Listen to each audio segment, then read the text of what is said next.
Show உட்காருன்னு சொல்றேன்ல. ஐயோ உட்காரு. அத்தை இல்ல நான் அட உட்காருங்கறல்ல. ரோகிணி, அம்மா மீனா உட்கார வச்சு பேசுறாங்க. இந்த வீட்ல என்ன தவிர எல்லாருக்குமே நல்ல மரியாதை கிடைக்குது.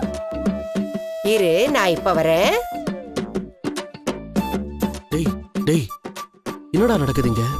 டேய், இங்க என் கண்ணுக்கு தெரியுது தானே உனக்கு தெரிஞ்சது. அம்மாவோட மீனா உட்கார வச்சு பேசுனாங்க. ஆமாண்டா. மீனா, ஆண்டி கிட்ட இருந்து உங்களுக்கு கிடைக்கிற ரெஸ்பெக்ட்டுக்கு எக்ஸ்பைரி டேட் கம்மி தான். ஆண்டி என்ன சொல்றாங்கன்னு பாப்போம், இருங்க. Aunty, what is happening? Wait wait.